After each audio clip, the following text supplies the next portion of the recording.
Pronto. Tá, gente? Agora vamos começar oficialmente nossa aula. Boa noite mais uma vez. Então, vamos lá. A gente estava falando sobre Freud, né? A nossa proposta aqui é falar sobre desenvolvimento psicossexual em Freud. Como eu disse na aula passada, eu não... em Freud, propriamente dito, no texto de Freud, não existe aquela sistematização que os livros, que os manuais de psicologia do desenvolvimento apresentam, que é a fase oral, aí diz a idade, a fase, né, como a gente fez com Piaget. Em Piaget, isso está lá no livro dele. É o próprio Piaget que escreve e que sistematiza dessa maneira. Em Freud não é assim. São os comentadores de Freud que fazem essa sistematização e apresentam para a gente. E isso é legal, porque isso dá essa dimensão temporal e sistematiza, de fato, essas informações. Mas o problema disso é que a gente acaba resumindo uma teoria que é muito mais complexa em certos comportamentos que se apresentam em determinadas idades. E em psicanálise a gente não tem como tratar dessa forma, porque existe uma série de questões que precisam ser compreendidas antes para a gente poder entrar na discussão da sexualidade, para a gente poder entrar na discussão das fases psicossexuais, tá? E é isso que eu venho fazendo desde a aula passada. Eu estou tentando resgatar com vocês aqui, apresentar para vocês, na verdade, como é que Freud constitui essa teoria dele sem precisar cobrar de vocês a leitura, porque eu sei que vocês já estão em final de semestre, todo mundo cansado, são leituras muito longas e muito complexas, então eu estou fazendo esse processo aqui de apresentação para vocês entenderem um pouquinho da teoria de Freud.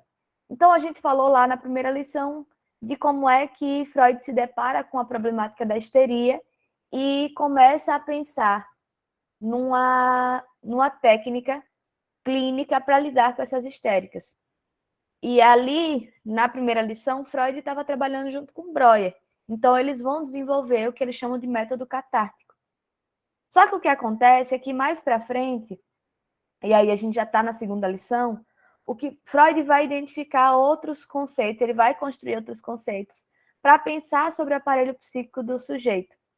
Então, ele vai entender que existe uma repressão ou um recalque, né, que é uma situação, uma vivência muito intensa afetivamente, que não vai conseguir ocupar um espaço na consciência, seja porque a intensidade é tão grande que a gente não consegue nomear, não consegue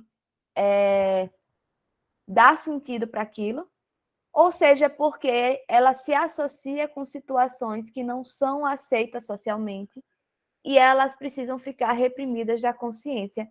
E aí que se constitui esse sistema que a gente chama de inconsciente em psicanálise, tá? Mas o que Freud vai entender, que faz ele abandonar a hipnose, é justamente que não é apenas a repressão, mas existe uma resistência. E essa resistência impede que esse conteúdo inconsciente acesse a consciência. E o que ele vai entender é que no processo de hipnose, essa resistência ela é eliminada temporariamente com a hipnose. E assim que se identifica qual é a questão, né, o que é que está relacionado, o que é que está em jogo ali com a produção do sintoma, o sintoma é eliminado, mas a resistência volta quando encerra o processo de hipnose. E no que a resistência volta, volta a haver um acúmulo também, né? E aí com esse novo acúmulo produz-se um novo sintoma. Porque até aqui Freud estava pensando o sintoma dessa maneira. Ele pensa na perspectiva econômica, de que o sintoma dizia respeito a um acúmulo de energia que não estava conseguindo encontrar escoamento no aparelho psíquico, tá? Eu estou falando bem rápido porque vocês disseram que eu já falei dessa parte, então eu já vou passar para a lição 3, para a gente entrar na discussão propriamente dita da lição 4, tá? Então, o que acontece? Aqui, Freud está entendendo, ele está pensando o aparelho psíquico entre princípio do prazer e princípio da realidade. E isso é extremamente importante para a gente entender a questão da sexualidade, como a gente vai pensar aqui na lição 4, tá? O princípio do prazer, ele vai dizer respeito ao seguinte. Primeiro que Freud vai dizer que o desprazer ele se configura nesse acúmulo de energia, dessa energia que não consegue encontrar um escoamento possível. Enquanto que o prazer diz respeito justamente a essa possibilidade de escoamento. O exemplo básico que ele usa, um exemplo concreto, é justamente o processo de orgasmo. Ele vai pensar o seguinte: quando uma pessoa tem um orgasmo, significa que existe ali um aumento de tensão, de excitação sexual, que no momento do orgasmo existe uma liberação, tá? E essa liberação é que produz esse sentimento de prazer. Então, essa é a base concreta que Freud está ali usando como referência para pensar essa questão energética, de forma geral, no psiquismo humano, tá? E aí, ele vai pensar o seguinte: então, no princípio de prazer, a gente estaria sempre nesse processo de escoar a energia, porque isso vai produzindo prazer, uma certa mobilidade dessa energia. Só que a gente precisa pensar que a gente não funciona isoladamente, a gente está dentro de uma sociedade, a gente funciona dentro de uma cultura, que tem regras, que tem formas de funcionamento adequadas e inadequadas. E isso configuraria um princípio de realidade, que é o que vai estabelecer limites para esse desejo, limites para as minhas possibilidades de investimento afetivo e de escoamento dessa minha libido, né, que é a energia sexual, tá? Gente, se eu tiver muito rápida, vocês, por favor, me interrompam e falem, viu? Eu estou só seguindo porque, para mim, isso já está bem organizado. Aí eu estou jogando, mas se vocês não entenderem algo e tiverem alguma pergunta, vocês podem me interromper. Então, o que ele vai entender é que o sintoma histérico, e a gente ainda está falando só do sintoma histérico aqui, ele vai implicar numa inervação somática, que significaria um acúmulo dessa energia no nervo, num órgão específico. Então, ele vai dar o exemplo de uma das pacientes dele dos estudos sobre histeria, é o primeiro livro que ele, né, dentro da obra completa de Freud, que está ali atrás, só que ela nem está completa a minha. O primeiro volume é um volume pré-psicanalítico, que é o que se chama Estudo sobre Histeria. Então, nesse estudo sobre histeria, existem vários casos clínicos dessas primeiras histéricas que ele tratou. E uma delas, ela teve ela perdeu o movimento das pernas, ela não conseguia andar. E todos os exames clínicos mostravam que ela não tinha nada físico que justificasse aquela paralisia, tá? O que Freud conseguiu entender na escuta clínica dele foi que existia um desejo inconsciente, e inconsciente porque tão condenável ao ponto de que ele não pôde acessar a consciência, ele foi reprimido. Existia um desejo inconsciente que foi associado aí ao ato de caminhar, e no que aconteceu isso, esse acúmulo de energia é como se ele se concentrasse nesse ato de caminhar, e aí a pessoa não conseguia de fato caminhar. Deixa eu contar melhor a história. Existia uma moça cuja irmã estava muito doente, moribunda mesmo, assim, morre não morre na cama. E durante esse processo de adoecimento de extrema gravidade da irmã, ela fazia companhia ao cunhado, marido da irmã, em passeios pelo jardim da casa, pelo jardim do hospital, alguma coisa assim.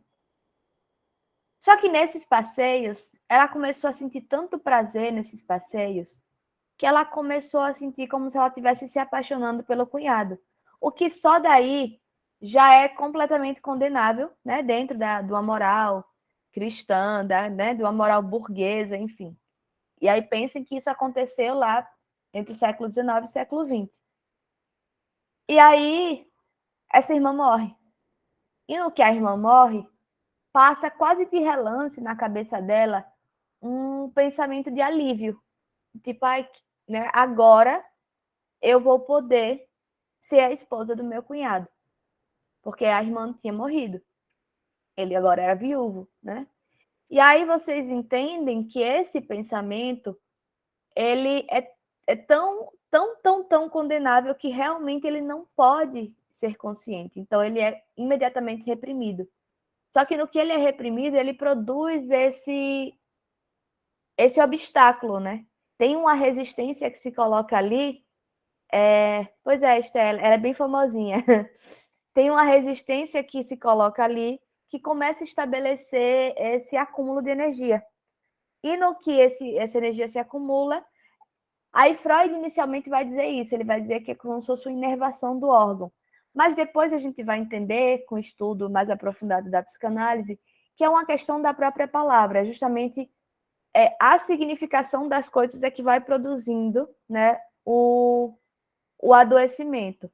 Então, era quase como se essa mulher tivesse inconscientemente produzido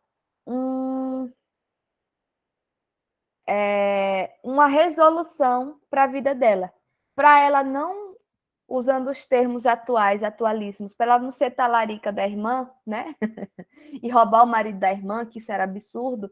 E como castigo por ela ter sentido algum nível de alívio pela morte dela, pensando sobre isso, ela não poderia mais caminhar. E por que caminhar? Justamente porque caminhar era o que ela fazia junto com ele. Era o que permitia que ela se envolvesse com ele de algum modo, né? Que ela investisse esse afeto nesse homem, tá? Nesse homem que era proibido e que era, né, cujo afeto por ele é muito condenável. Então percebam que tem aí uma história que vai construindo uma associação, que vai produzindo esse efeito. Mas, enfim, isso aqui é mais para vocês entenderem como é que a psicanálise pensa aí a questão, mas isso não é importante, ou pelo menos não é extremamente importante para a gente, para pensar em termos de desenvolvimento humano. Aí eu já vou passar para a terceira lição. E a terceira lição eu vou passar como um raio, tá? Bem rápido. Porque é o seguinte, a terceira lição vai falar das formações do inconsciente. Basicamente, tem uma proposta, essa é a lição 3.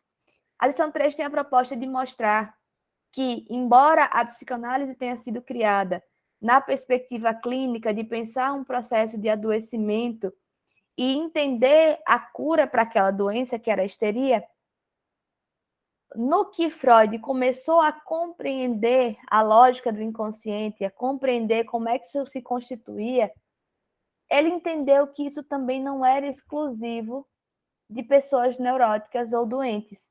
Ele vai entender que o inconsciente faz parte da vida de todos nós e que ele constitui momentos importantes e cotidianos da nossa vida. Então, Freud vai identificar, por exemplo, que nos sonhos o inconsciente está ali. Ele vai dizer, inclusive, essa frase, que os sonhos são inconsciente a céu aberto. É porque nos sonhos o inconsciente está aparecendo o tempo todo. Por isso que Freud desenvolveu a técnica da interpretação dos sonhos, né? Porque ele entende que os sonhos, embora não tenha uma relação direta com a doença, mas os sonhos também falam sobre esse inconsciente. Os sonhos revelam algo desse inconsciente. Da mesma forma, Freud vai identificar, a gente já, né, com certeza vocês já ouviram falar dos atos falhos. O ato falho é aquele equívoco que a gente comete. Eu estou tentando falar uma coisa e falo outra, né? E geralmente é aquela coisa meio constrangedora. Só que você acha que é constrangedor porque você se atrapalhou, porque você errou. Mas às vezes o constrangimento está justamente no significado real daquilo. Porque ele traz ali, ele revela ali algo da ordem do inconsciente. E quando eu digo revela, é revela no sentido técnico, tá? Um profissional, um psicólogo que atende aquela pessoa, que escuta aquela pessoa, consegue identificar o que é que aquele ato falho está dizendo. Mas numa conversa trivial isso não é possível, né? Claro que às vezes a gente faz interpretações porque são coisas mais simples. Mas o que é importante entender é que esses elementos aí, eles vão trazer algo de uma revelação desse inconsciente. e uma revelação, inclusive, de que o inconsciente existe em todo mundo e que ele está ali funcionando e participando da vida psíquica de todos nós. Então, além dos atos falhos e dos sonhos, que são os mais comuns, Freud também vai falar do xiste. O xiste é como se fosse uma piada, é como se fosse uma provocação. Sabe quando você fala uma coisa querendo dizer outra?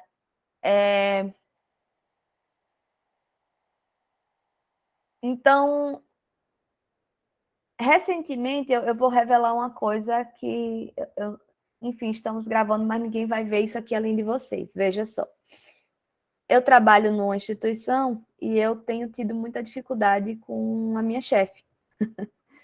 Porque eu acho que ela é uma pessoa que tem limitações cognitivas. Para bom entendedor, vocês entenderam o que eu quis dizer, né? E aí, eu me sinto constantemente muito frustrada, porque é como se ela não entendesse os argumentos que eu estou fazendo. E aí teve uma reunião muito complicada que eu estava tentando explicar, e aí eu fui mais didática com ela do que eu sou com vocês, que são meus alunos. Aí eu comecei, assim, sistematicamente a apresentar, explicar do que eu estava falando, tal, tal, tal. Eu passei bem uns 10 minutos, gente, explicando as coisas direitinho. E aí, depois daquilo tudo, ela fez assim, então você está dizendo isso. E não era uma coisa nada a ver. E era, assim, um recorte bem tosco de tudo que eu tinha construído, né, para falar. E aí eu brinquei, mas veja, a brincadeira foi um xiste. Eu brinquei, eu fiz assim, então você quer me dizer que eu gastei toda a minha didática, né, todo o meu aprendizado enquanto professora aqui para te explicar uma coisa de forma sistemática, e foi isso que você entendeu? E aí todo mundo riu, mas assim, veja, não é uma piada propriamente, mas era uma provocação. E ela riu junto. Só que, no fundo, o que eu estava afirmando com aquilo era justamente isso, né? De que ela é uma pessoa com algumas limitações cognitivas, porque assim, eu expliquei de uma forma muito simples e ela não compreendeu. E aí, veja, a forma que eu fiz foi justamente tentando não produzir um conflito muito gritante. E aí eu fiz como se fosse um gracejo, como se fosse uma brincadeira. E aí todo mundo riu, mas às vezes a risada tem a ver. Pois é o famoso deboche, exato, mas eu acho que é mais do que deboche.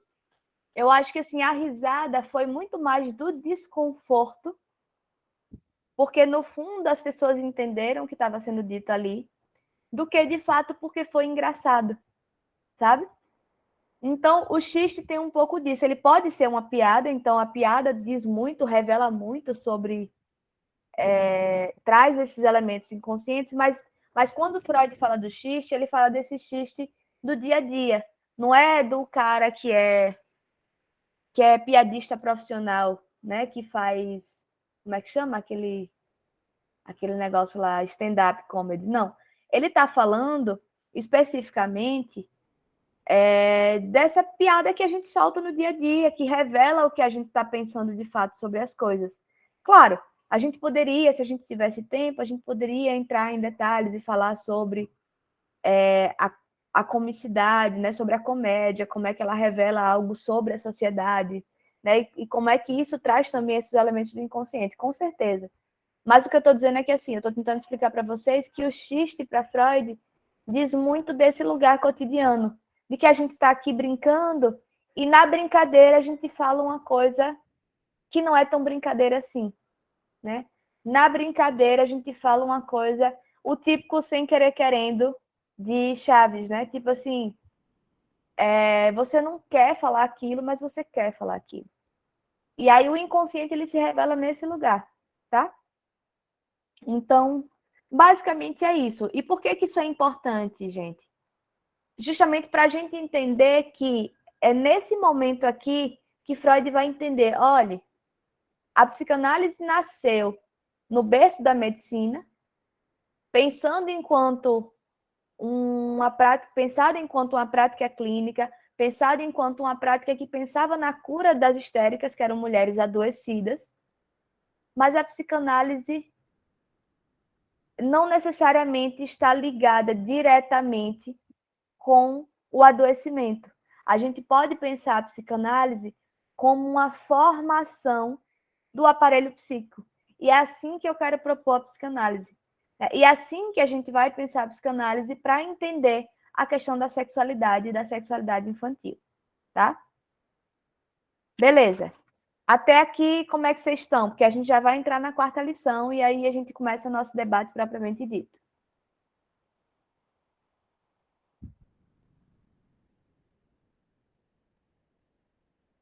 Creuza comentou aqui que às vezes a pessoa sonha umas coisas e fica dias com aquilo na cabeça tentando entender por quê. Pois é, Creuza, sabe o que é interessante? É que no sonho, geralmente, a gente vai esquecendo, né? E o que Freud vai explicar é que o esquecimento do sonho já diz respeito a essa recuperação da resistência, porque ele vai dizer o seguinte: quando a gente dorme, a resistência está lá trabalhando ainda, mas ela dá uma aliviada, ela fica mais sossegada. É como se ela deixasse passar mais coisas. E por isso que a gente sonha. Só que para deixar passar, ali, aquela coisa do inconsciente, aquele conteúdo inconsciente, precisa passar para o outro lado um pouquinho disfarçado. Porque a resistência está um pouco mais descuidada, mas ela está ali ainda. Então, por isso que os nossos sonhos são tão malucos, né? Que a gente mistura um monte de elemento, porque esses elementos é como se fosse um disfarce mesmo. Porque o inconsciente está se revelando ali, mas ele não se revela 100%. Ele não se revela de uma forma cristalina, né? Está sempre ali disfarçado de alguma maneira. E aí, aos poucos, quando a gente acorda, essa resistência ela volta para o lugarzinho dela, para o posto dela, e aí a gente começa a esquecer. Que é como se a resistência fosse lá acatar, tipo assim, peraí, passou alguém, volta, sabe? Então, aquilo volta para o inconsciente. Quando a gente sonha uma coisa que fica na cabeça, geralmente o que fica na cabeça são alguns poucos elementos que a gente segura, né? Só que é isso, ele chega de uma forma que é tão confusa que a gente raramente consegue fazer uma interpretação clara. Então, na análise, a gente faz isso. E eu sempre digo isso para amigos e alunos. Não é porque eu sou psicanalista que eu vou saber interpretar seu sonho. Eu sei interpretar sonho dos meus pacientes porque eu escuto eles semanalmente sobre várias coisas. Então, eu tenho elementos suficientes para entender aquele disfarce e para desconstruir aquele disfarce, tá? Mas se um de vocês chegasse agora e dissesse, professora, eu posso contar um sonho para você interpretar? Eu vou dizer, contar você pode, mas eu não vou saber interpretar. Entende? Justamente porque isso diz respeito ao inconsciente. E o inconsciente eu só vou entender se eu conhecer sua história, se eu já conhecer outros elementos que estão em jogo ali e que se constituem enquanto essas questões centrais para você, né? Que estão ali resguardadas no inconsciente. Tá, gente, e aí, como é que estamos?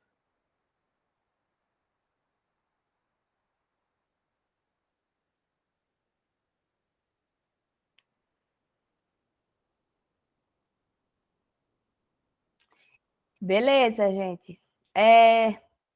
Rayane e Yasmine, vocês já querem começar com alguma coisa? Ou eu começo e vocês vão entrando depois? Professora, boa noite. Então, a Yasmin, ela pediu para avisar, né, que ela não está presente na aula, ou ela tá, não sei se eu estou vendo aqui, porque ela disse que estaria ocupada agora, resumindo, né, porque ela tá com um parente no hospital que teve neném. Eita, Aí ela disse que não, entendi. talvez tentaria logar na aula aqui, acho que para mais tarde, não sei. Mas ela disse que leu, que estudou, que se próxima aula para ela falar também seria legal. Beleza, tranquilo. Obrigada, Rayane. Tá, então é só. Aliás, eu ia dizer é só com você, mas não é só com você, não. Todo mundo está bem-vindo para falar, mas como, né? Se você tiver questões também, você já pode ficar à vontade, viu? Professora, eu só queria mesmo, é assim, na verdade eu tenho mais dúvidas do que tudo. É Mas isso mesmo. esse capítulo, essa parte 4, né? Que é até agora, assim, que eu achava interessante, que eu não sabia do que ele aborda, né? Do que Freud traz pra gente, que eu achei que era algo nada a ver, mas eu fui entendendo, falei, caramba, isso real existe. E principalmente esse capítulo em si que fala sobre a sexualidade, né? Esse Uhum, mais específico, mais profundo, principalmente da parte da infância, da criança. Que eu fiquei, uhum, caramba, eu não sabia que era assim. E assim, eu vou dizer o meu ponto de vista, resumindo mesmo, de uhum, todo, né, são 9, 8 páginas, não lembro, que, bom, para mim, né, tipo, o que eu entendi por Freud foi o quê? Que ele afirma, ao nascer, né, que a criança, ela é só pulsão. Aí, professora, depois você me fala se estiver errado, o que você uhum, acha, uhum, que é só pulsão. Só que, tipo, na questão de ser energia, de ser um ser líbido. E, tipo, isso gera uma pulsão sexual já desde o nascimento. Tipo, a criança, né? Todos nós já nascemos com isso. Só que ao decorrer da vida, pelo que eu entendi, tipo, essa pulsão sexual, né? Que ela é um impulso humano que é normal, ela vem se uhum, decompondo em vários, como é que eu posso falar? Pulsos parciais, tipo assim, em vários aspectos presentes na vida da criança, vai crescendo, na adolescência, até formar toda uma. Como é que eu posso falar? Ah, eu esqueci a palavra. Mas que possa formar todo um presente sexual na vida da criança. Isso sendo. Eu não sei se é essa a palavra, mas. uhum, Distorcido, não sei se é essa a palavra. Mas algo desse tipo. Entendeu? uhum. Tá, vamos lá. Obrigada, Esther. Deixa eu dizer. Em primeiro lugar, eu queria já começar explicando para vocês essa concepção de sexualidade. Embora eu tenha dito logo mais cedo agora, né, que esse modelo energético de Freud tem como uma ilustração mais concreta o processo do orgasmo sexual, porque a gente consegue entender a ideia de prazer e desprazer no sentido de liberação de energia ou de acúmulo de energia com a ideia do orgasmo. Mas a sexualidade para Freud não está restrita ao sexo. Essa é a primeira coisa que a gente precisa entender. Tá, mas o que é que isso quer dizer? O que isso quer dizer é que a sexualidade para a psicanálise, ela diz respeito à forma da gente se relacionar com o outro. É isso que nos interessa. Quando Freud fala de sexualidade infantil, ele fala de um sentimento de prazer da criança, mas ele fala especialmente de um investimento afetivo que se faz sobre aquela criança e que ele vai dizer que isso sexualiza a criança. Como assim, gente? Uma criança acabou de nascer, um bebê, e aí a mãe vai amamentar aquela criança. Todo mundo aqui já deve ter visto ou ter participado de uma cena dessa de amamentação de uma criança, né, de um bebê. Tem todo um carinho, tem um toque ali em jogo, tem um carinhozinho na cabeça, tem um, tem todo um ritual, né, de que estabelece um vínculo ali entre a mãe e o bebê naquele ato da amamentação. E o que Freud vai dizer é que as pulsões, elas sempre vão ser iniciadas a partir de uma certa função de apoio. No caso da amamentação, seria a alimentação. Veja, a criança já nasce com um reflexo da sucção, justamente porque ela vai precisar desse reflexo, desse ato reflexo, para conseguir se alimentar. E aí o que Freud vai dizer é que no primeiro momento, primeiríssimo, a criança está fazendo aquilo por puro reflexo. Só que com o tempo, o fato de se alimentar, né, de conseguir deglutir aquele líquido, de estar em contato com a mãe, de receber o carinho, de da mãe tá pegando na mãozinha, da mãe tá pegando no pezinho, da mãe tá fazendo carinhozinho na cabeça. Tudo aquilo envolve um prazer, um sentimento de prazer, que basicamente é um sentimento de satisfação. E não é só uma satisfação da minha fome, é uma satisfação de muito mais. É uma satisfação de uma necessidade que eu, enquanto um ser gregário, vou ter de vínculo, de afeto. Então, a coisa vai começar nesse momento. Então, percebam que quando Freud fala de sexualidade, de prazer sexual, embora sim ele vai falar de questão, né? Vai falar de sexo eventualmente, mas inicialmente o que ele está falando é de um ganho de prazer pelo estabelecimento de um vínculo, de uma relação. E o que é mais importante de entender sobre a sexualidade para Freud é que essa relação que se estabelece na infância é quem vai configurar a forma como eu vou me relacionar na minha idade adulta. Tá? Isso é que é o importante para vocês, alunos de psicologia do desenvolvimento, entenderem sobre a concepção de sexualidade em Freud. É justamente que quando ele fala de sexualidade, o que nos interessa muito mais é entender que a relação sexual que Freud fala é a relação que se estabelece de constituição de vínculo com o outro. É como é que eu consigo estabelecer esses vínculos e de que forma que eu vou configurar minhas relações ao longo do meu desenvolvimento para quando eu for adulto, né, que tipo de relação que eu vou conseguir estabelecer na minha idade adulta. Porque, vejam, tem uma coisa que a gente fala muito, a gente psicanalista, e que se vê muito na clínica, que é o seguinte: são pessoas que chegam com sofrimentos e quando elas vão cavar, aquele sofrimento diz de um sofrimento da infância e que está se reconfigurando naquele momento, naquela nova relação atualizada, sabe? Então, por isso que para a gente é tão interessante, a gente aqui, enquanto estudiosos do desenvolvimento humano, entender essa sexualidade de uma forma muito mais ampla. Porque não é uma sexualidade simplesmente... não é para a gente ficar escandalizado que nem a burguesia do século XX ficou escandalizado com Freud, porque ele dizia que as crianças sentiam prazer. Mas é da gente entender que essa ideia de sexualidade ela é muito mais ampla. A ideia de sexualidade em psicanálise diz respeito à forma como a gente configura a nossa capacidade de desenvolver afeto pelo outro, a forma como a gente se vincula com o outro. Né? Tem um autor chamado John Bowlby, ele é um psicanalista também. Para quem se interessar por essa temática, eu recomendo a leitura. Ele vai falar da teoria do apego. Inclusive, tem um vídeo muito legal daquela Von Hunt, agora esqueci o nome dela, que ela fala sobre a teoria do apego. Ela fala de uma forma muito clara e muito breve, assim, é um vídeo curtinho.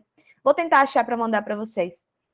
E na teoria do apego, o que Bowlby está falando é justamente disso. Ele vai pensar como é que essas configurações de afeto da infância vão produzir uma maneira que a gente, enquanto adulto, tem de se relacionar de forma segura ou insegura. Então, ele vai conseguir pensar como é que os adultos estabelecem seus vínculos de apego a partir dessa configuração do desenvolvimento humano. Pode falar, Walter. Professora, desculpa interromper, mas provavelmente eu vou sair por causa da minha conexão com a internet, entendeu? Aí eu peço desculpa se eu sair no meio da aula, tá certo? Tranquilo, Walter, obrigada. E que pena, mas assista depois a gravação, viu? Tá certo, obrigado, tchau, tchau, viu? Valeu, desculpa. Tchau. Tranquilo. Então, essa é a primeira coisa que a gente precisa entender, tá? A segunda Professora, Oi. Nessa questão, quando eu comecei a leitura do texto, eu realmente, porque não é uma visão muito limitada de sexualidade, né? E eu me assustei bastante, porque são assuntos que não são comuns, né, para mim. E aí eu disse, caramba, que coisa diferente de tudo que eu já escutei. Aí tem uma parte lá no texto que ele mesmo meio que ele dá um sermão no pessoal lá, explicando realmente essa situação, né? Que se a gente fosse limitar essa visão que a gente tem pequena de sexualidade, realmente a gente não vai conseguir compreender o que é que ele está querendo dizer. Tanto é que ele traz um monte de autor também para americanos, né, para reafirmar o que ele está dizendo, para dizer, oh, não tô falando isso sozinho, não é loucura da minha cabeça. E aí foi quando eu comecei a abrir mais a mente para entender realmente de que sexualidade que ele estava falando, porque eu estava lendo o texto e já disse, que umidade é esse? Eu estava assim. Mas aí depois pro final foi ficando mais tranquilo. Que bom, Tainá. Eu ri assim, Tainá, porque eu acho que essa é a reação inicial de quase todo mundo, sabe? Eu, particularmente, quando eu comecei a estudar Freud, eu falei assim, que maluquice. Como é que pode? Como assim? O que é que essa criatura está falando, né? Mas é isso, quando a gente começa a entender qual é essa dimensão, né, muito mais ampla, eu acho muito legal, assim, como... Que bom que você capturou isso, né? Que você conseguiu, que não passou batido para você. Mas eu acho muito legal porque é isso. O próprio Freud chega uma hora e diz assim, olha, vocês estão aí com a visão muito limitada, não é isso, não é isso que vocês estão pensando, né? Porque, veja, mas ele complica a nossa vida mesmo, porque ele fala que adolescente ou que criança é tudo perverso, polimorfa. Ele fala que um bebê tem prazer sexual. Ele fala que ele fala que o menino quer ficar com a mãe, quer matar o pai. Aí você fala assim, meu Jesus amado, que maluquice da peste é essa, né? Mas a gente vai entendendo que isso ele está pensando de uma forma bem simbólica, né? Inclusive essa coisa do complexo de Édipo, que a gente vai falar, que ele fala isso, né? De que o menino quer ficar com a mãe e quer matar o pai. Ele vai pensar justamente na história, na tragédia do Édipo de Sófocles, tá? E ele usa aquilo, de novo, como uma ilustração, para pensar numa certa noção ali que a tragédia traz de um destino comum de todos, né? De como é que e de como que aquele personagem que é o Édipo tenta fugir do destino dele e cai no colo do destino dele, né? E ele acaba desposando a mãe e matando o pai, porque ele ouve lá do oráculo que ele vai fazer isso e aí ele foge. E no que ele foge, ele acaba caindo no colo desse mesmo destino, né? Claro que na tragédia eles estão falando de destino, não é disso que se trata em Freud. Mas Freud vai pensar justamente de que tem aí um certo funcionamento, né? Que a gente tenta escapulir disso, mas a gente acaba voltando um pouco para esse mecanismo. E eu vou explicar isso um pouquinho melhor para vocês, porque a questão do Édipo também é bastante controversa e a gente precisa conversar com calma sobre isso. Mas então, vamos lá. Aí, como eu estava dizendo para vocês, né, que na clínica a gente se depara, eu me deparei já muitas vezes, com situações assim, de que a pessoa está ali falando de um sofrimento muito atual, e quando a gente vai investigando, quando a gente vai cavando, né, de onde é que vem isso, como é que isso... quando a gente vai ver, tem algo da história da infância daquela criança, ó, daquele adulto que, né, que é uma criança que está aparecendo ali, e que vai se reatualizar na vida adulta. Então, isso é uma coisa que Freud vai perceber. Ele não inventa isso aqui à toa, ele não tira da cabeça, né? Da cabeça ele até tira, eu ia dizer outra palavra, vocês sabem qual. Mas assim, ele não inventa isso do nada. Ele escuta isso na clínica. Ele vai pensar na sexualidade infantil justamente porque na clínica ele entende que tem um sofrimento atualizado ali das pacientes adultas, dos pacientes adultos, mas que diz algo sobre a infância, diz algo sobre quando aquela pessoa era criança e do que ela sentia na infância. E o que ela sentia diz respeito a essas relações de afetividade, diz respeito à relação que ela estabelecia com a mãe, com o pai, com os cuidadores, com o irmão e com o prazer, né? Dessa necessidade de buscar o prazer e de evitar o desprazer a qualquer custo. Então, é na escuta desses pacientes que Freud vai começando a construir essa noção da sexualidade infantil. Então, na quarta lição, Freud vai falar da questão do trauma, né? De que as vivências da infância vão produzir uma suscetibilidade a traumas posteriores. E aí tem um texto também pré-psicanalítico chamado Projeto para uma Psicologia Científica, um texto de 1895, que Freud vai falar, ele vai desenvolver uma teoria do trauma em 2 tempos. Mais para frente, ao longo da obra dele, ele vai repensar essa formatação do trauma. Mas, de qualquer modo, ele vai só fazer alguns ajustes. De forma geral, é essa configuração que vai ficar para a teoria psicanalítica, que é o seguinte: um trauma, ele não se dá em um tempo só. Então, por exemplo, às vezes aconteceu uma situação comigo. Vamos pensar na pandemia. A pandemia como uma situação absolutamente traumática, né? Porque tem uma galera aí que está desenvolvendo sintomas de TEPS, né? Que é o transtorno de estresse pós-traumático por conta da pandemia. Então, é uma experiência traumática. Mas o que é traumático não é a pandemia apenas, né? Não é simplesmente isso que é vivido. Mas por que a pandemia foi traumática para algumas pessoas e para outras não foi? Justamente porque o trauma para a psicanálise ele se dá em 2 tempos. 2 tempos, desculpem. Ele, de algum modo, ele resgata um acontecimento anterior que não pode ser processado afetivamente e ele vai como se conjugar esses 2 momentos e vai configurar, e esse acúmulo aí, né, vai configurar um trauma, tá? Que vai estar associado a essa vivência recente, atualizada, mas que tem a ver com aquela vivência da infância. E aí foi justamente percebendo isso que Freud foi entendendo cada vez mais a importância da infância na constituição subjetiva do adulto. Veja, Freud foi um dos grandes responsáveis por dar à infância e ao desenvolvimento infantil a ênfase que tem hoje, de entender de como é que é importante pensar sobre o desenvolvimento infantil, porque é justamente na infância que se produzem certas experiências que a gente vai se utilizar no nosso futuro. Vai se utilizar, inclusive, para formular, né, entre aspas, no sentido de que não é algo que eu faço conscientemente, os nossos sintomas e o nosso processo de adoecimento, tá?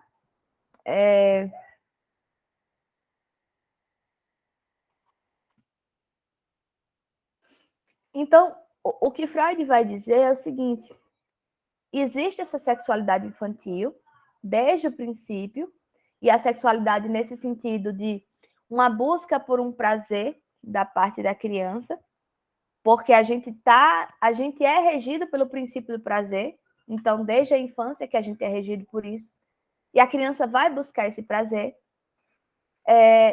mas que ao longo do desenvolvimento, justamente pelo contato, pela educação que a criança recebe, pelas repressões que estão ligadas ao processo de educação, essa criança ela vai reprimindo cada vez mais alguns sentimentos, alguns desejos, algumas vivências de prazer sexual, tá? E aí o que Freud vai dizer é justamente que é tão difícil para a gente admitir a existência de uma sexualidade infantil, justamente porque todos nós passamos por esse processo de educação e de repressão. Então, a gente não consegue lembrar de como na nossa infância isso estava presente, tá? E aí, o que Freud vai dizer é justamente que ele vai dizer 2 coisas sobre essa sexualidade infantil. Mas ele vai dizer mais coisas, mas eu vou começar por essas 2. A primeira é a de que a fonte do prazer sexual infantil é a excitação apropriada de certas zonas erógenas. Essas zonas erógenas é o que ele vai dizer que estão associadas a determinados momentos da vida da criança e a funções vitais da vida dessa criança. Então, quando a gente diz que existe uma uma fase oral, a gente está dizendo que tem um momento da vida daquela criança que todo o prazer dela está acumulado, a zona erógena dela seria a boca, mas a boca no sentido de que é através da boca que ela sente prazer. Gente, a fase oral, eu já vou começar a falar disso, né? Ela é sistematizada, ela é pensada aí em crianças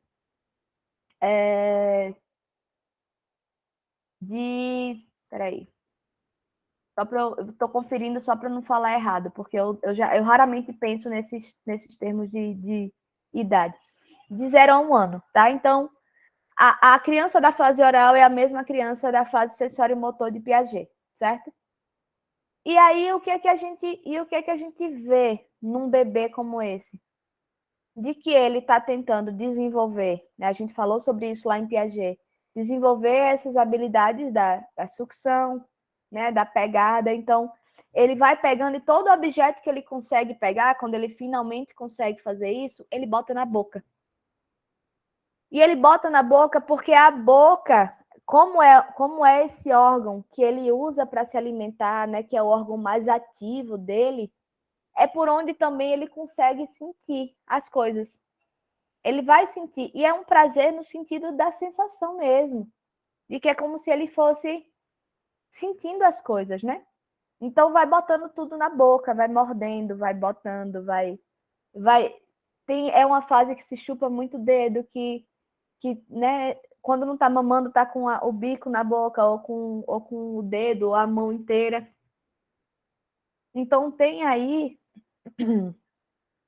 todo um processo de excitação, e entendam que essa excitação é no sentido de sentir prazer, de ser prazeroso para a criança sentir isso, né? Porque é por ali que ela vai sentir.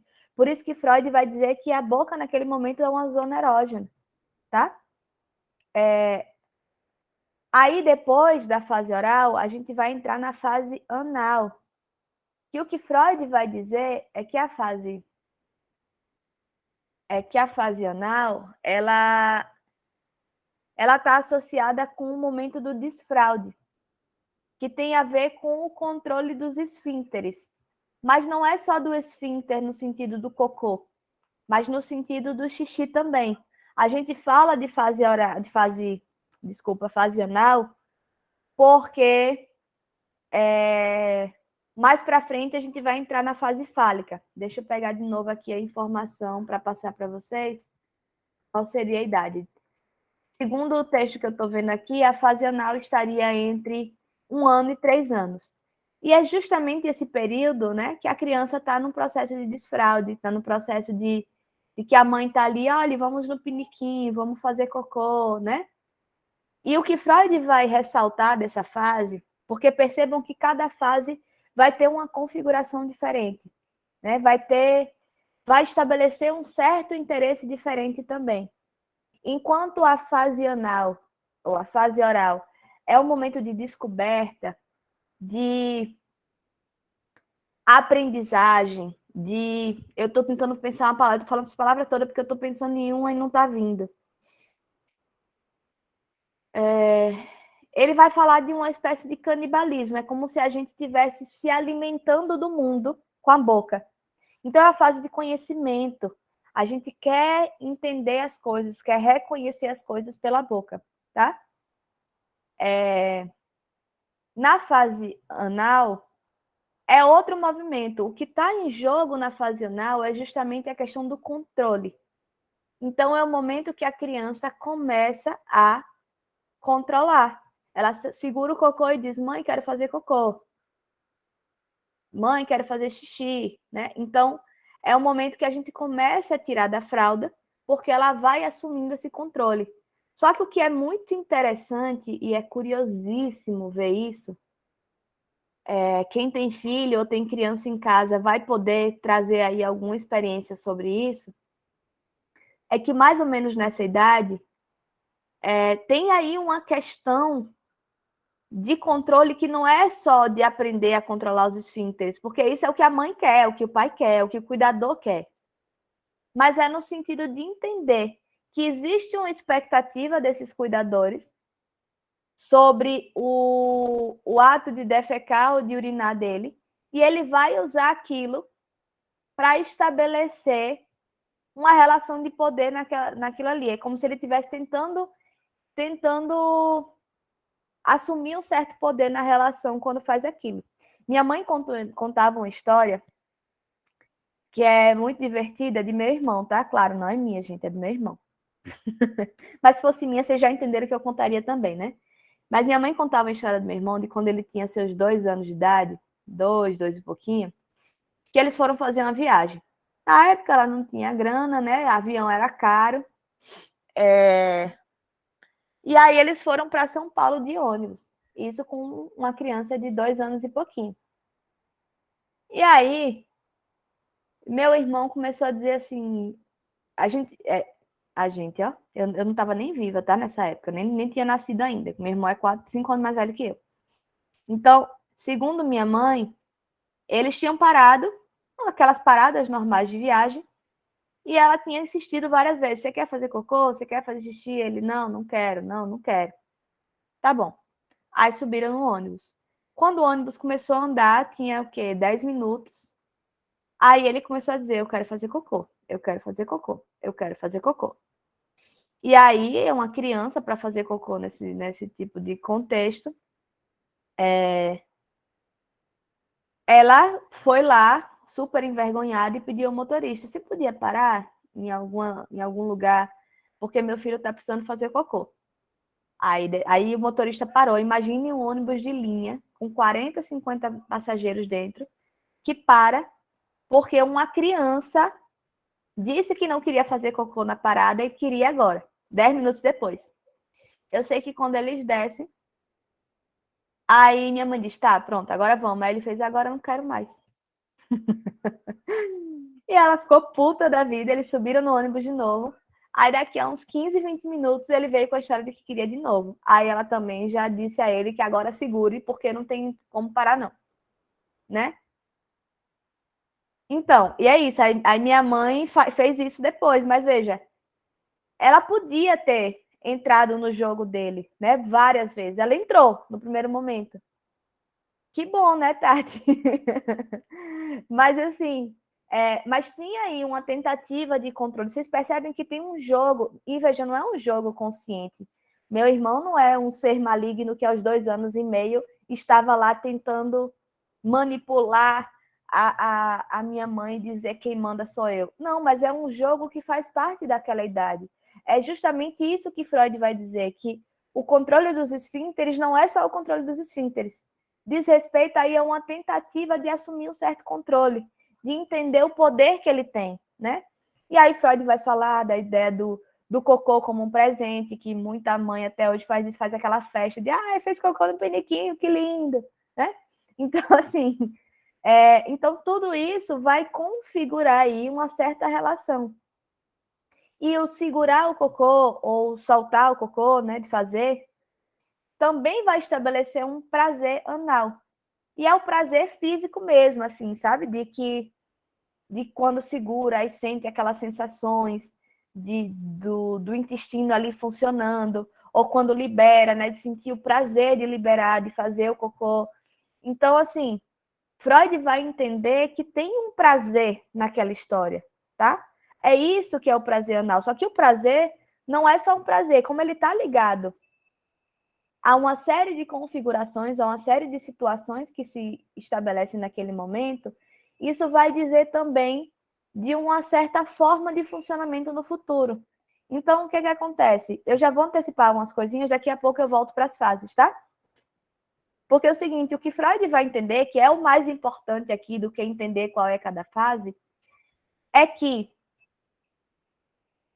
cada fase vai ter uma zona erógena de apoio, né? Que está relacionada com o momento da vida daquela criança e a depender do desenvolvimento dessa fase, de como ele se dê, a criança pode estabelecer uma fixação naquela fase. E essa fixação é quem estabeleceria a característica da neurose do adulto no futuro. Então, a gente costuma dizer, e aí eu vou dizer isso porque é o exemplo mais estereotipado, então, assim, vocês entendam que eu estou estereotipando de propósito para vocês entenderem, mas a gente costuma dizer que o neurótico obsessivo, ele está fixado na fase anal. O neurótico obsessivo, geralmente, é aquela pessoa que é muito organizada, que planeja tudo, que tem um jeito de fazer específico, que tem até o jeito de guardar o dinheiro na carteira, que tem uma forma de organizar e tem que ser daquele jeito, se não for, parece que desorganiza a própria cabeça dele. Geralmente, né, pode ser uma pessoa muito controlada, para não dizer mão de vaca, porque tem aí as questões de controle, elas vão aparecendo. Só que percebam que quando a gente é adulto, essas questões elas saem do simples fato de segurar o cocô e elas vão se diversificando simbolicamente. Então, várias situações relacionadas com controle, com controlar uma relação.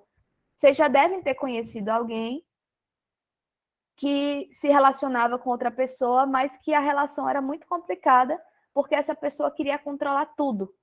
Quer controlar tudo que acontece, para onde o outro está indo, né? Veja, isso diz dessa tentativa de controle da relação, que foi o que meu irmão tentou fazer lá no passado, né? Lá com 2 anos e meio. Só que a arma que ele tinha para fazer naquele momento era o cocô. Era tipo assim, olha, eu agora consigo segurar, você confiou em mim que a gente ia fazer uma viagem longa dessa e eu não ia usar fralda, até porque para trocar a fralda também é o mesmo problema, né? E eu tô aqui dizendo, quero, não quero, quero agora, não quero naquela hora, na hora que eu devia, que você acha que eu devia querer, eu não quero, mas na hora que eu não posso, agora eu quero, tá? Então tem algo ali de uma relação de poder que tenta se estabelecer e que vai aparecer, quando aparece no futuro, geralmente implica, geralmente as coisas não são simples assim, não é tão preto no branco, mas vai implicar numa fixação nessa fase anal, tá? É isso que Freud vai falar, é assim que ele vai construir as fases. Ao contrário de Piaget, que faz uma pesquisa sistemática com crianças, Freud ele nunca atendeu criança. O único caso de neurose infantil que ele constrói, pasmem, ele escutou os pais do menino e ele construiu o caso sobre os relatos dos pais, tá? Então, assim, é uma coisa meio bizarra, porque, na verdade, o pai do menino era estudante de psicanálise e o pai do menino empreendeu a análise do próprio menino e aí trocava com Freud e Freud construiu o caso clínico. Então é meio maluco assim, né? As coisas ainda estavam se estabelecendo, tá, gente? A gente dá um desconto aí. Mas Freud não atendeu crianças, então assim, a leitura que ele faz sobre o infantil é a partir do adulto. É a partir da neurose do adulto, tá? Então, ele vai construir isso, ele vai entender como é que esse adulto que está doente e que vai lá para o consultório dele e começa a falar de uma infância, ele vai entender como é que nessa infância tem aí algo da ordem de uma sexualidade que foi reprimida, que não foi bem resolvida e que produziu um processo de adoecimento no futuro, tá? Gente, eu estou falando muito e muito rápido. Então, assim, me digam aí, como é que vocês estão até aqui? Professora, eu queria que a senhora comentasse, né? Eu estava lendo esse texto com outros colegas, eu sou das ciências sociais, e a gente acabou entrando numa conversa interessante sobre como alguns autores para um determinado campo são abandonados ou são considerados datados, coisas desse gênero. E aí, uma das colegas era da psicologia, ela mencionou que o Freud, em alguns âmbitos, não é estudado com profundidade mais, X coisas, que eu não vou me recordar agora. E a gente comentou como em alguns estudos da antropologia, principalmente quando vai se falar, por exemplo, da repressão da mulher, da questão da repressão da pessoa negra em determinados aspectos da vida, como o Freud é resgatado nesses âmbitos. E aí eu fiquei tentando fazer conexões com a disciplina agora para poder tentar entender se esses comentários diziam respeito justamente a essa fase de estudo dessas regras da psicanálise que a senhora está trazendo aqui para nós. não sei se eu fiz entender a minha pergunta. Esses momentos que, por exemplo, da repressão da sexualidade feminina estariam conectados com esses momentos de repressão da sexualidade infantil, do Freud traz, entende? Nesses âmbitos. Na verdade, tem uma crítica muito quanto mais a Freud, quanto a essa questão da leitura do feminino, tá? Existem, inclusive, autoras, psicanalistas mulheres que tentam fazer aí uma construção, né? Uma teorização da psicanálise pensando no papel da mulher de um outro lugar. Sem querer passar pano para Freud, mas já passando, a gente precisa lembrar que Freud era um homem branco, burguês, do século XIX, né? Que estava lá revolucionando uma ciência muito moralista e estava trazendo elementos já muito revolucionários, já muito subversivos, tá? Só que, de fato, pensem comigo que quando Freud estudou, quando ele construiu a teoria dele, as pacientes dele, as mulheres, basicamente eram mulheres de classe média ou de classe média alta, de alta burguesia de Viena, e que tinham o papel que elas tinham, que era relegado a elas, era um papel completamente de... Como é que eu posso dizer? Elas tinham a função de embelezar o espaço. Elas não tinham função de nada. Elas, no máximo, tocavam, elas, no máximo, estudavam para ser alfabetizadas, mas elas não tinham uma profissão, elas não desenvolviam uma carreira, né? Elas eram cobradas de se tornar mães, como se ser mãe fosse a centralidade daquela existência. Então, veja, era uma época completamente diferente da nossa, né?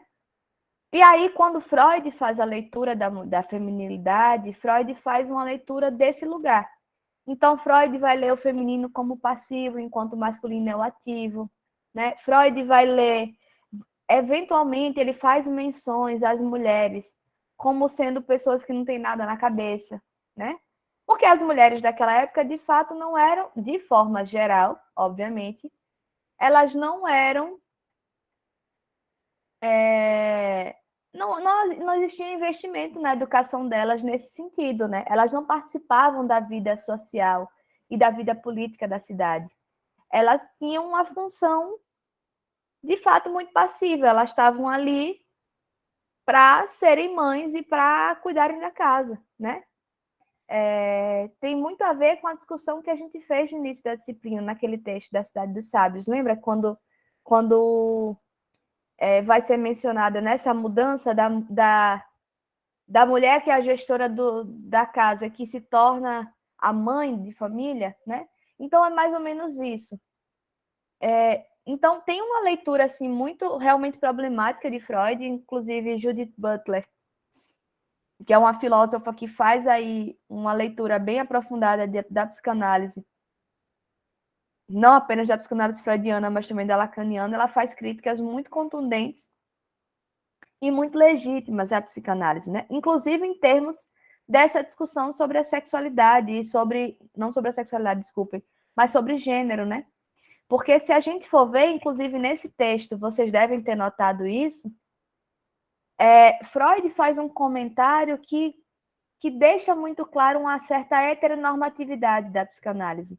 Ele vai pensar o desenvolvimento humano como sendo desenvolvido de forma saudável quando o menino ou a menina estabelecem um objeto de amor heterossexual, né? Então, tem uma heteronormatividade na teoria, tem aí um lugar do feminino que é bastante questionável, e tudo isso precisa ser pensado, tudo isso precisa ser colocado de forma crítica mesmo, né? Porém, tem também aí uma ordem de revolução e de subversão das teorias e do que se pensava naquela época que ele já consegue estabelecer, né? Ele faz uma virada aí na compreensão. Ele, em primeiro lugar, que ele não ignora um sofrimento de ordem psíquica, como os outros médicos fizeram. os médicos da época diziam assim, essas mulheres estão fingindo que elas não têm nada na cabeça. Embora Freud também achasse que elas não tinham nada na cabeça, ele fazia assim, não é possível, deve ter alguma coisa aí, eu tenho curiosidade suficiente para investigar. E aí ele entende que o que tem é sofrimento. É um sofrimento psíquico que precisa ser acolhido, que precisa ser cuidado, né? Então, talvez, eu não sei se os seus colegas estavam dizendo nesse sentido, porque é o seguinte, eu não diria que Freud é datado. Eu acho que Freud ele sempre será um clássico. Mas como um bom clássico, ele traz as bases de uma teoria, mas ele precisa ser reformulado. Ele precisa ser repensado, especialmente considerando que a psicologia tem como uma de suas bases as práticas sociais.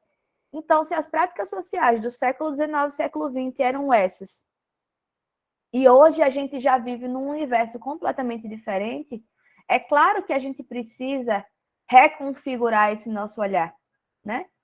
Mas isso não quer dizer que a gente vai jogar fora a teoria de Freud. Muito pelo contrário. A gente está há mais de 100 anos reformulando, se apropriando da teoria e pensando como é que ela consegue explicar para a gente coisas da nossa realidade atual. Entende?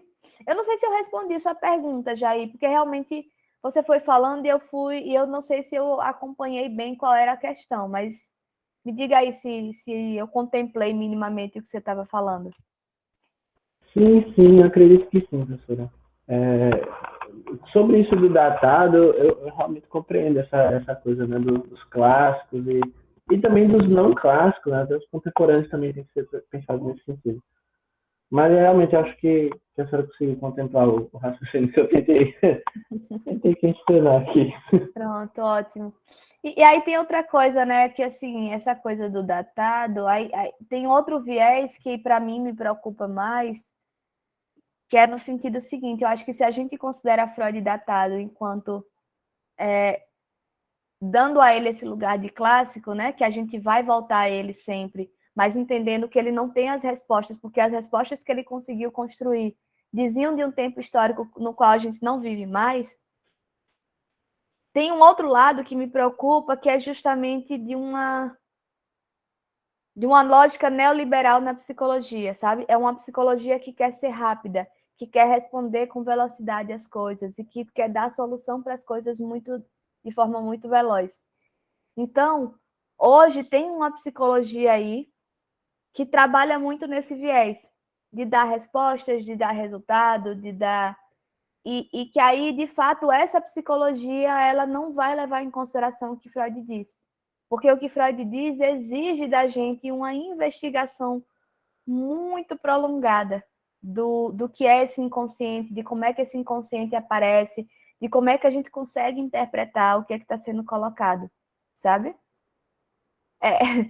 Então, Jair, é um pouco, né? O Jair está falando aqui de psicologia coaching, é um pouco, assim, existe hoje uma psicologia que está muito em voga. Não vou falar sobre ela porque eu não tenho conhecimento aprofundado para fazer uma crítica válida e legítima, mas existe uma psicologia. Meu Deus, agora esqueci até o nome.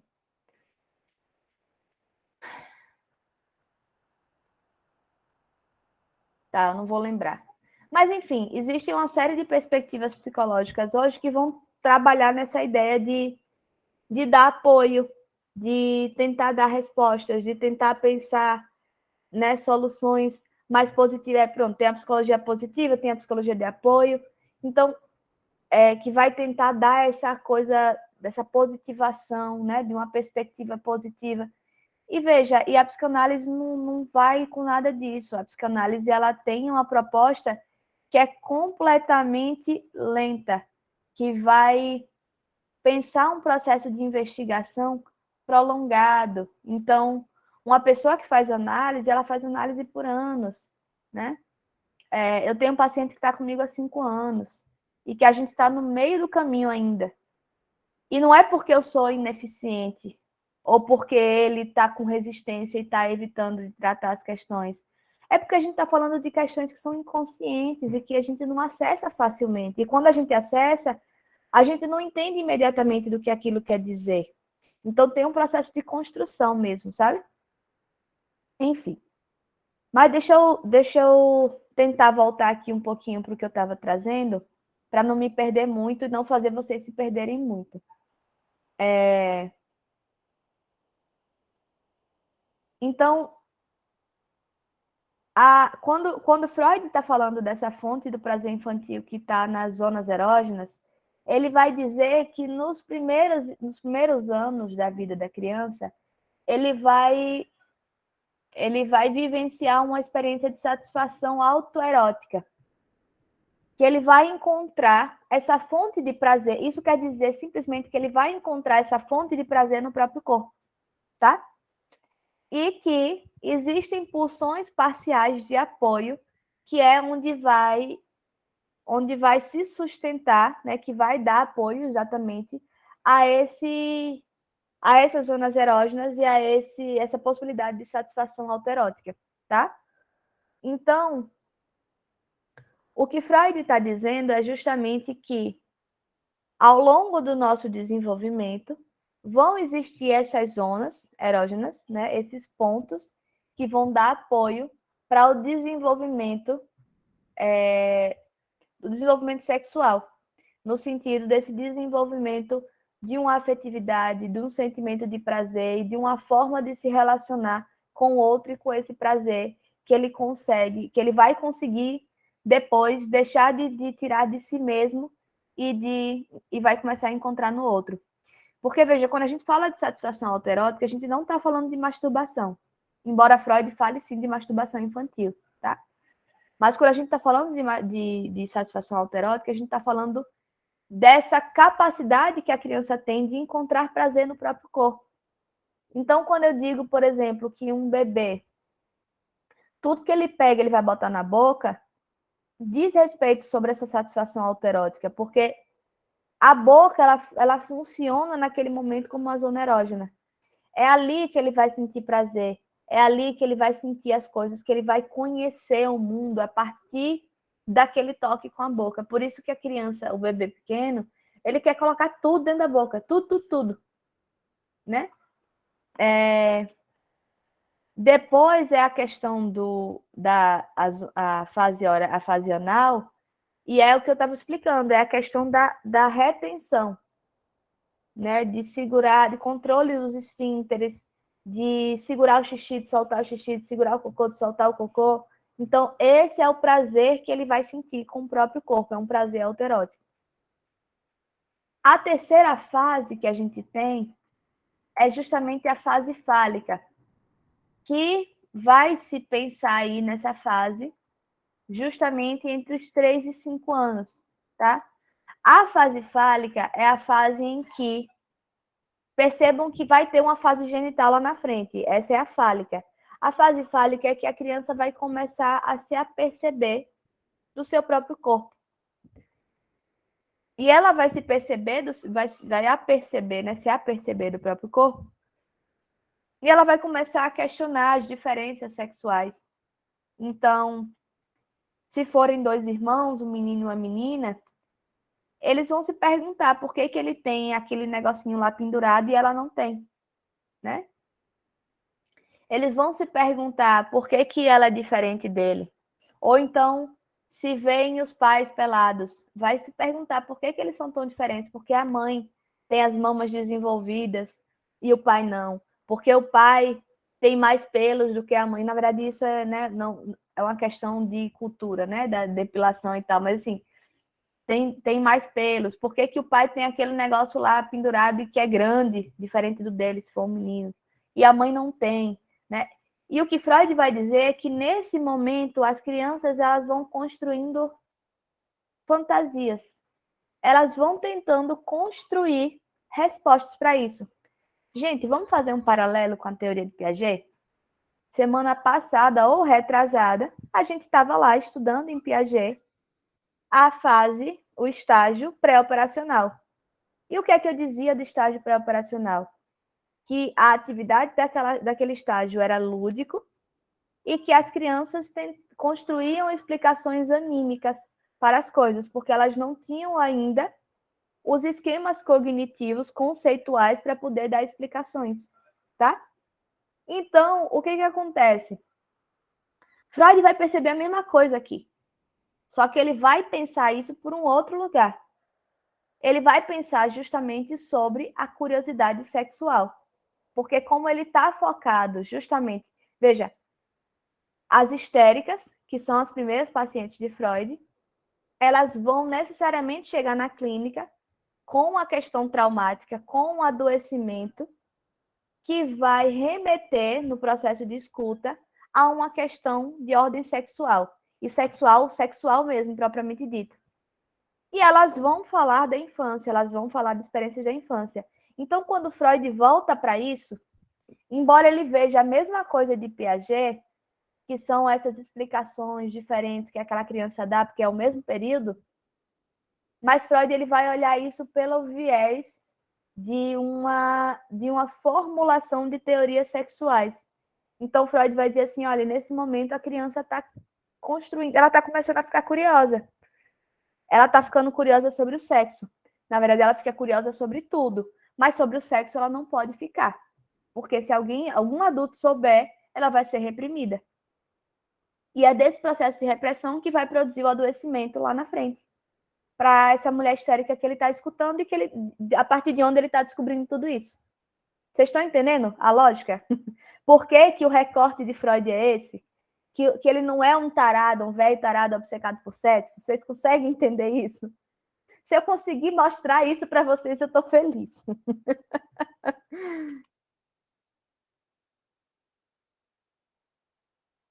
Então, o que acontece? Quando Freud escutava essas mulheres, elas estavam falando de situações de repressão sexual. E aí elas se remetiam à infância. Então, havia uma curiosidade sexual. E foi esse o recorte que Freud fez. Ele começa a entender que nessa fase fálica, e por isso ele chama de fase fálica, porque é justamente a diferença sexual, né? A diferença dos órgãos sexuais, que vai marcar essa fase, ela se configura no momento de curiosidade, de interesse pelas diferenças entre os, né? Ali ele chamava de sexos, a gente chama hoje de gênero, mas enfim, entre os sexos, né? De nascimento, tem a ver com órgão genital, e eles iam construindo teorias sobre isso. Então, tem um texto muito bonitinho de Freud, que ele vai falar das teorias sexuais das crianças. E aí ele vai contar uma série de relatos, assim, desde o relato de que um menino que não sabia, né, que um menino que supunha que a mãe tinha filho e nascia pelo bumbum, que nem um cocô. Tipo assim, as crianças vão formulando. Só que essa aqui é a questão, eles não podem, se hoje a gente não consegue estabelecer uma conversa aberta sobre sexualidade, imagine no século XIX e século XX. Imagine essas meninas que tinham que ser puras, recatadas e do lar a vida inteira, tinham que ser criadas delicadas para serem esposas dedicadas. Entende? Então, assim, existia um nível de repressão que não podia ser falado sobre isso. Eu estou aqui falando isso para vocês e estou lembrando do meu trabalho, né, que eu trabalho com acolhimento, e que recentemente eu tive que ter uma conversa muito franca sobre sexo com um adolescente. E aí, a minha colega, que é minha parceira, embora ela faça um esforço, né, de ficar mais confortável de falar sobre isso, eu percebo que tem um certo constrangimento. Veja, todo mundo tem constrangimento. Eu trabalho as cuidadoras, aí eu vou falar com as cuidadoras, tipo, vamos conversar sobre isso. E elas ficam sem graça de falar sobre sexo, né? E veja, isso diz respeito a uma repressão sexual. A repressão sexual não é simplesmente você dizer que é isso, menina? Se aquiete, cala a boca, não quero ouvir, não quero saber, não vou te dizer. Não. A repressão diz respeito a esses não ditos, a essa impossibilidade de falar, a essa construção de tabus em cima de certas temáticas. Então, eu acabo virando a profissional que as adolescentes todas vêm buscar quando querem conversar sobre as questões, porque eu consigo falar mais abertamente sobre isso. Mas eu consigo, por conta da minha formação de psicóloga, eu consigo por conta, inclusive, de um interesse pessoal meu, de que eu acho importante, né? Acho que sendo psicanalista, a gente acaba aprendendo a lidar com as questões sexuais de uma forma mais naturalizada. Então, assim, o que Freud vai dizer é que o que produz aquilo tudo é a repressão sexual. E aí, por isso que quando ele vai voltar para a infância daquelas pessoas que estão ali falando no divã dele, ele vai fazer esse recorte, ele vai encontrar justamente essa questão da repressão sexual, né? De que tem ali uma curiosidade sexual que não pode ser atendida e que precisa ser reprimida.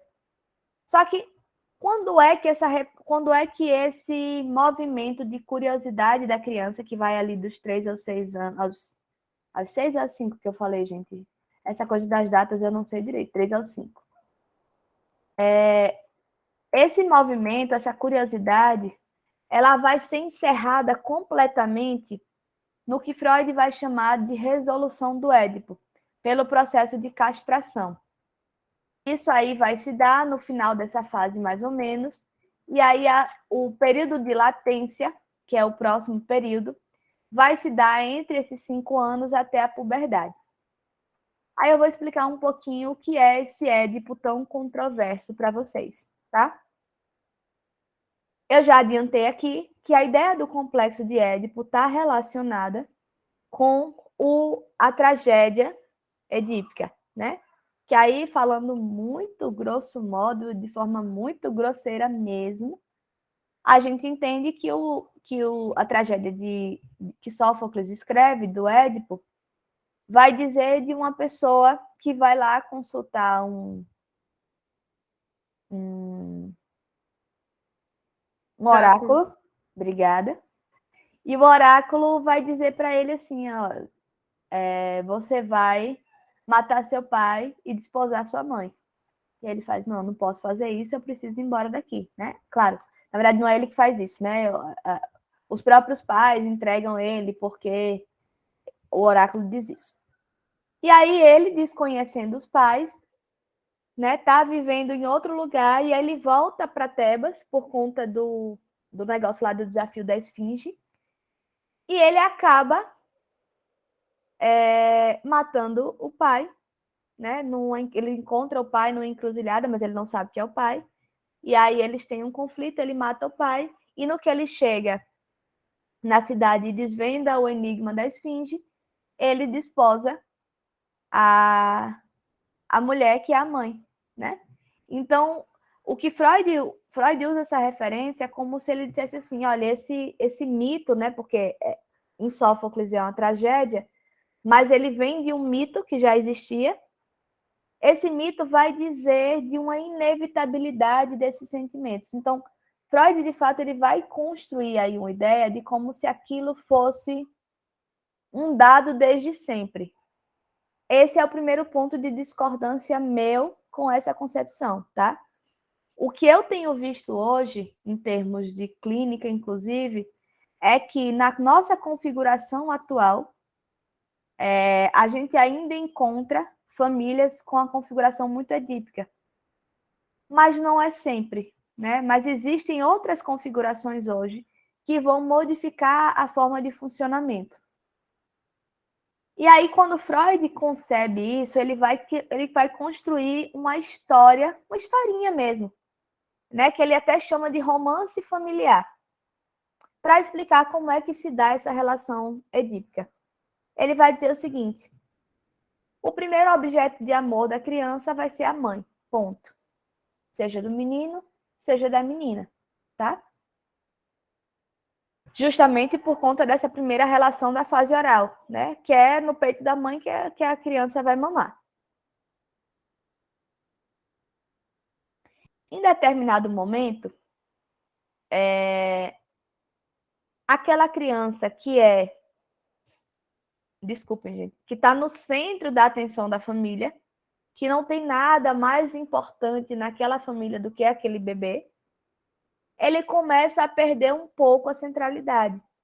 Porque a mãe tem coisas para fazer, precisa resolver outras questões, precisa, né, naquela época, Freud falava nesses termos, precisa cuidar do marido, né? Então, o marido começa a entrar ali para cobrar um pouco de atenção e para dividir a atenção dessa mãe. O que Freud vai explicar é que em determinado momento aí da relação que se estabelece,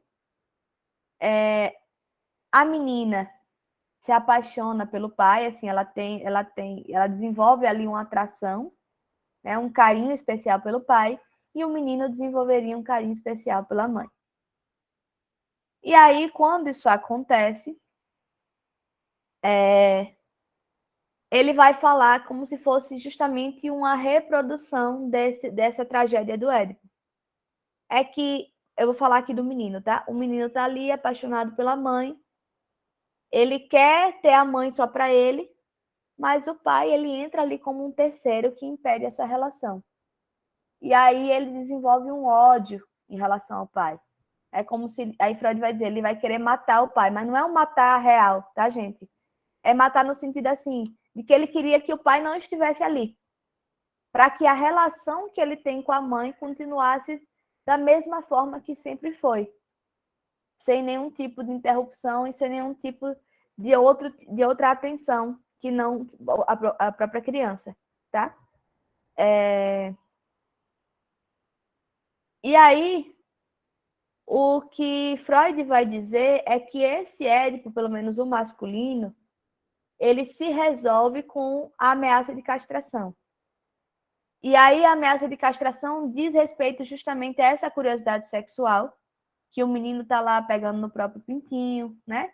E que aí Freud vai entender que tem um prazer relacionado com aquilo, de que ele tá sentindo prazer ao tocar, e aí ele vai receber a ameaça de que não pode, tira a mão daí. Se deixar a mão aí, ele vai cair, né? Tem umas histórias que pai gosta de contar umas bizarrices assim para os meninos. E aí o que Freud vai dizer é que essa era uma prática muito comum na época e que a criança, com medo de perder, e aí, segundo Freud, né? E aí tem, enfim, eu não vou entrar nesses detalhes, tá, gente? Que são detalhes mais complexos e que caberiam uma crítica mais elaborada. O que Freud vai dizer é o seguinte, é que eu leio já seu comentário, Tatiane. E o que ele vai dizer é justamente assim, que tem ali que o que vai acabar, né, o que vai encerrar essa relação edípica é justamente essa ameaça de castração. Sim, aí ele vai dizer o seguinte, como o menino vê que a mãe não tem um pinto, e aí por isso que ele chama de fálica, porque o falo estaria no centro dessa discussão toda, ele imaginaria que ela perdeu o falo dela, e para ele não correr o risco de perder também, ele vai se aquietar no cantinho dele e vai entrar no período de latência. Tá, gente, eu sei que tudo isso é muito complicado, inclusive complicado de conceber, né, cognitivamente. O que acontece?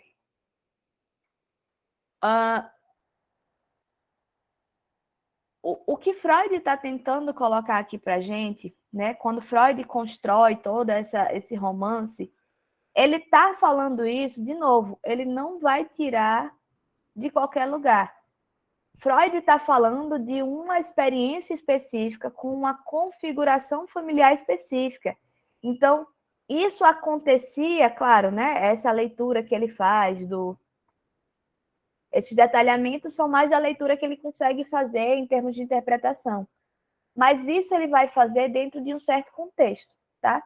Mas, de novo, voltando para Judith Butler faz uma crítica muito contundente e muito interessante a isso, que ela vai falar justamente essa questão. Primeiro, ela vai questionar esse lugar do falo.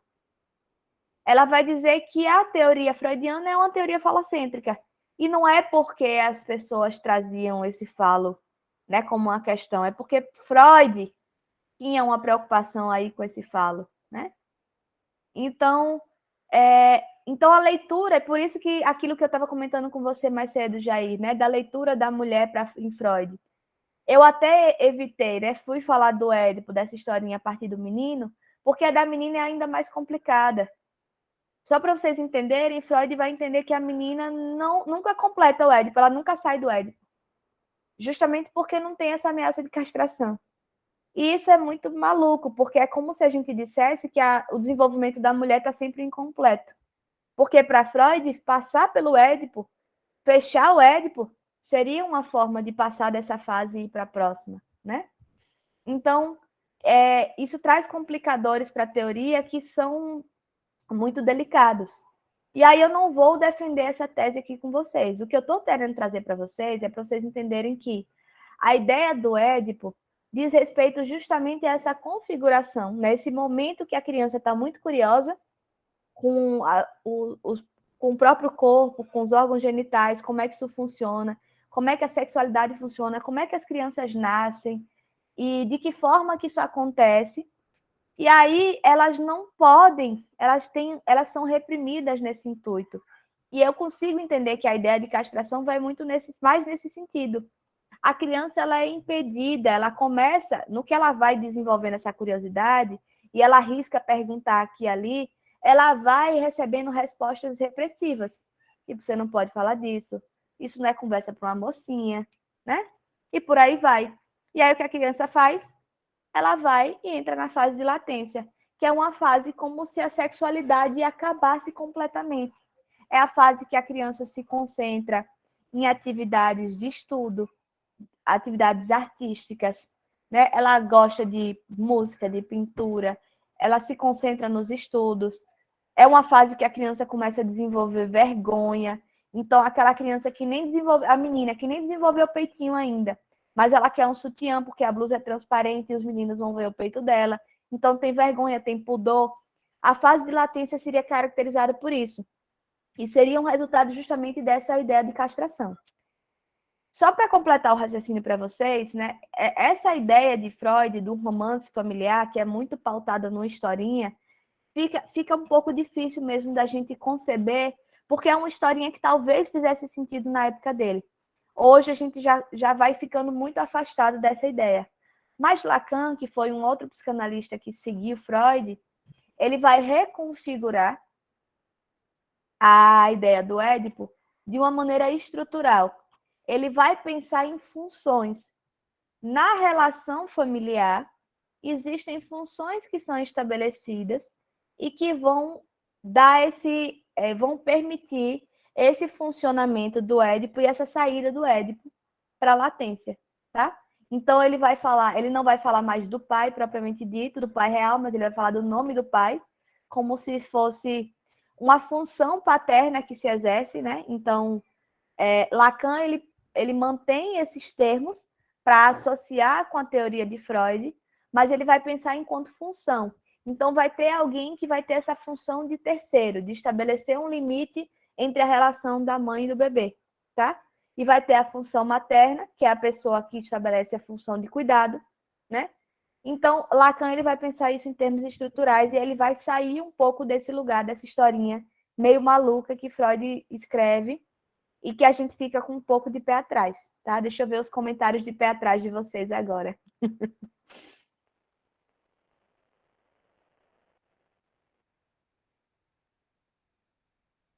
Peraí, eu vou pegar o comentário aqui de Tati. Esse Freud é meio coisado. Acho que ele forçou um pouco aí. Porque no caso de Édipo, ele não sabia que a mãe era a mãe dele. Ele nem sabia da previsão do oráculo, só quem sabia era o pai e a mãe.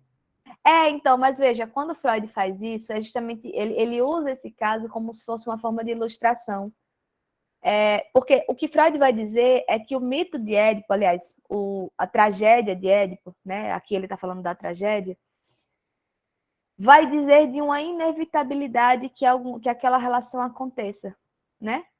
E aí o Freud vai usar aquilo para dizer assim, olha, na escuta que eu fiz, isso também é inevitável, porque essa relação de amor a uma das figuras, a um objeto, e de ódio à figura do sexo oposto, né, do gênero oposto, ódio no sentido de que daquela pessoa está entrando nessa minha relação, está interferindo na relação.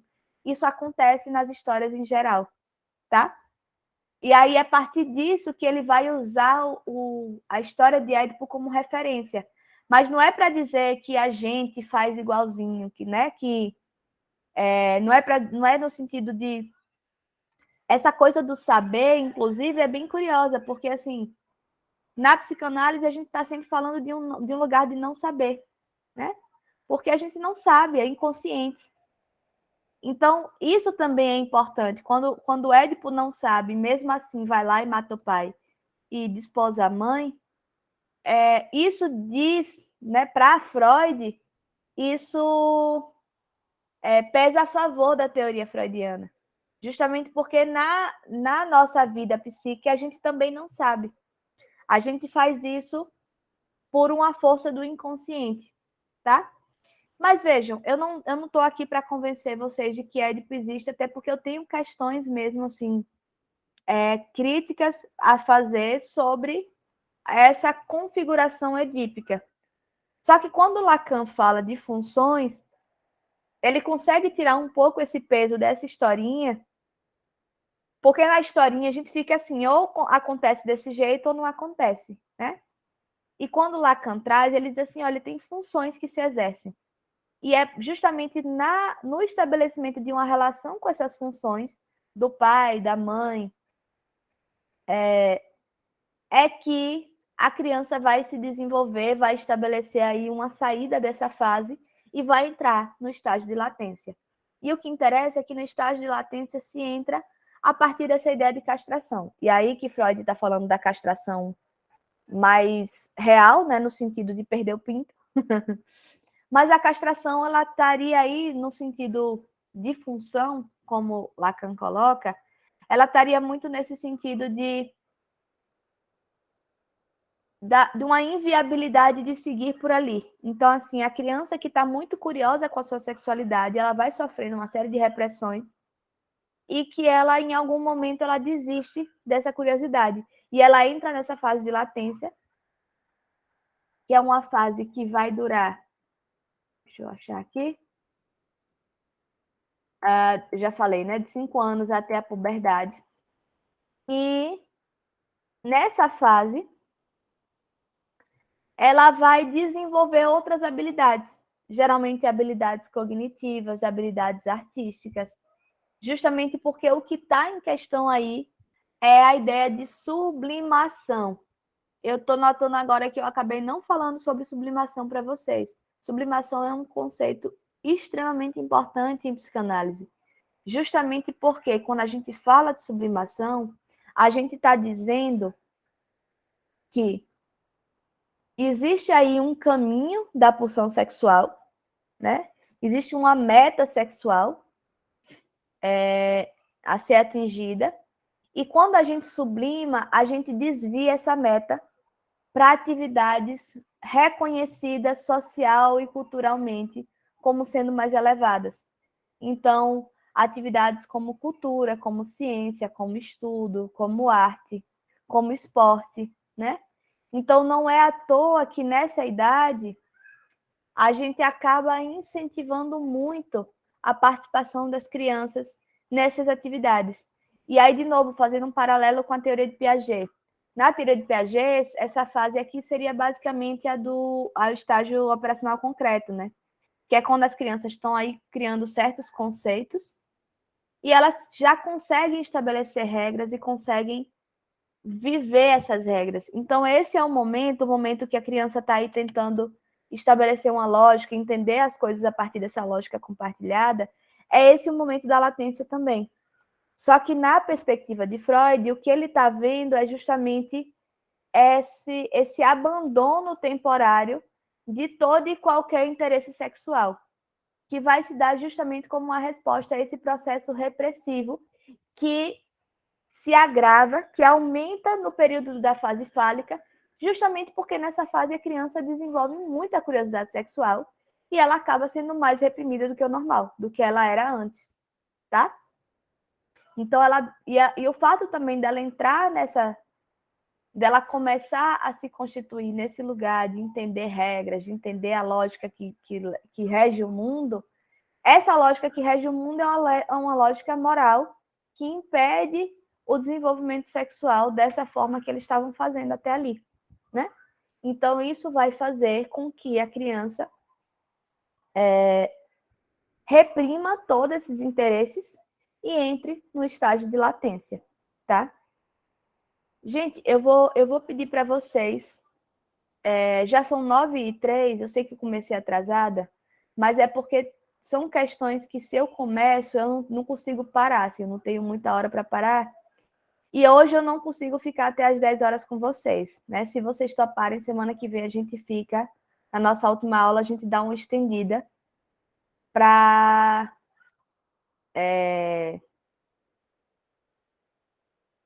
para a gente poder falar de tudo isso e ainda falar um pouquinho de Vygotsky. Mas o que é que eu preciso falar ainda? Eu vou pedir para vocês, vou aqui circular nas minhas anotações, mas eu vou pedir para vocês também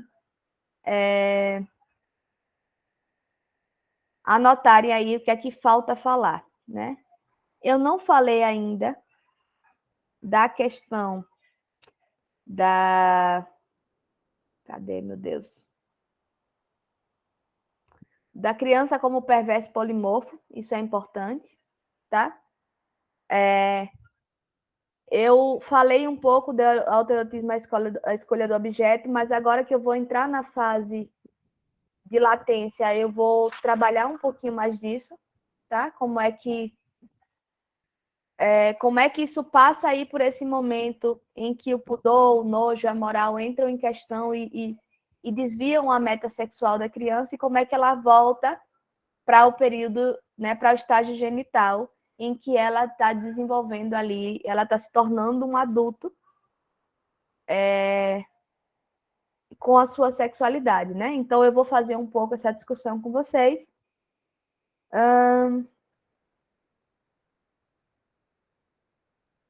Acho que é só isso, tá? Acho que é só isso, e aí a gente já entra em Vygotsky, que eu vou mandar o grupo texto para vocês darem uma lida. E eu já vou lançar esse final de semana as questões de Freud. Se vocês quiserem arriscar de responder só com a leitura, beleza, mas se quiserem esperar a aula também, né? A gente ainda tem até o final da semana que vem, vocês têm a semana que vem toda para terminar de responder, tá? E aí, gente, alguma questão, alguma dúvida relacionada ao que foi tratado hoje, para a gente não guardar para a semana que vem?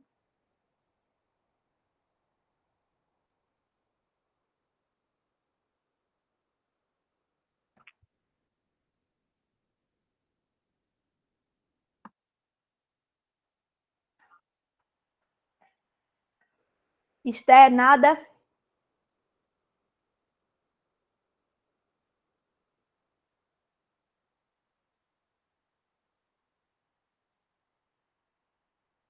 Pronto, gente, que bom então, tá? Aí vocês vão aí pensando, né?